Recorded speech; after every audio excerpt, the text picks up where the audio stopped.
The US has seen a rise in migrants crossing its southern border illegally in recent years, with 2023 seeing the most intense increase. A part of this increase comes from China, with Chinese migrants embarking on perilous journeys through South America to find a new life in the USA. As soon as we pull up, they rush towards us. My mic not even on, but that doesn't stop this crowd of Chinese migrants from venting to producer Yong Shong. They're angry having to wait in the cold for Border Patrol.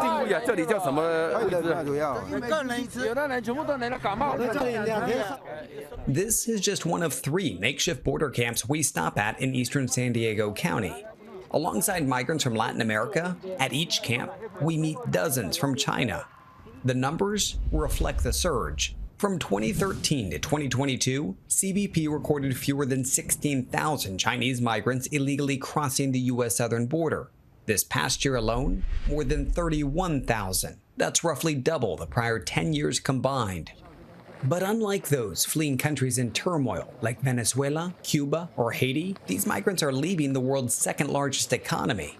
What was the reason you left China? Their answers vary. His family is poor.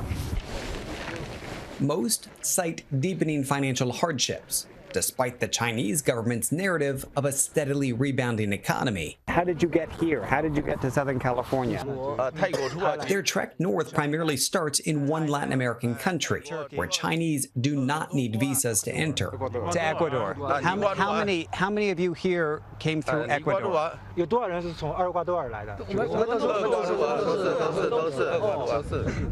To really understand their journey and how it differs from other migrants, you need to see it in action. We touched down in Ecuador's capital, Quito, and standing outside of international arrivals, we noticed this man, Chinese? A hired driver, scrolling through photos and messages in Chinese. A few minutes later, passengers begin stepping out. They tell us they're from China and plan to go to the US, but most ask we not show their faces. The driver approaches this group, making sure he's got the right passengers. He's got a booking for them. We uncovered an assortment of travel packages offered specifically to Chinese migrants. You can pay smugglers who promise to ease some of the planning stress. For $9,000 to $12,000, flights, hotels, transportation booked for you. For $20,000 or more, it's a premium service, getting you to the Mexico side of the U.S. border, skipping some of the more treacherous crossings. We drive through Ecuador's capital city with Long Tuan Way. He shows us private homes and Airbnbs where Chinese migrants stay when they arrive. Long's lived here in Quito for 5 years and runs a travel agency. He has witnessed the recent surge in Chinese migrants. And with it, a spike in businesses catering to them, like this Chinese-run hotel. The owner estimates there are as many as 100 hotels in Quito that, like hers, host Chinese migrants headed to the U.S. Then take a look at this. They've got essentially a how-to guide to go from here and to continue north. And they tell you here how many days you should be preparing, vaccinations you might need, other documents you should carry with you. They even mention bringing $300 and hiding that amount of money because of presumably being robbed at some point and needing cash as a backup. It's advice Zheng Shiqing could have used a few days earlier. Your parents still think you're in China? They have no idea you left? Yeah. We meet the 28-year-old back in Quito after he was robbed at gunpoint in Colombia. I left China because I was not able to save any money. It was really difficult to support myself, he tells me. He says some employers in China refuse to pay him even after working. Even if they say the Chinese economy is strong, it is all about the upper class, he says. I wish I was never born. Living feels so exhausting.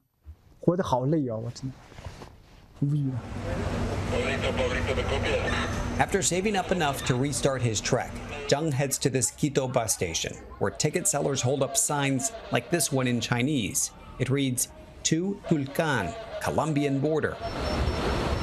More than a dozen Chinese migrants board the bus north. We go with them for the 4-hour-plus ride. On board, Zheng and the others plan their next moves. California. California. That's the ultimate goal. Zhang plans to stay here in Tulcan for 2 nights and then hire a cab to take him over the border. As a lot of the Chinese migrants are able to pay their way in taxi to get to the international bridge crossing from Ecuador to Colombia, we've noticed a lot of folks, migrants from Latin American countries like these over here, not having the money to do that, so they walk.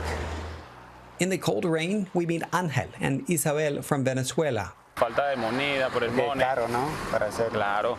Said it's really expensive to try to cross, so they have to walk. Tulcan residents tell me they see hundreds, if not thousands, of Chinese migrants passing through each week. And because they're often carrying more cash, they are now prime targets for corrupt police and cartels. But like Zhang, they remain determined. As we return home, he updates us on his trek. Over 2 weeks, Zhang travels through 5 Central American countries, at times messaging Chinese-speaking smugglers who remotely coordinate with local cartels to get him and others on vans, buses, boats, and on flights. It cuts his travel time down to about half that of most Latino migrants. But it's costly.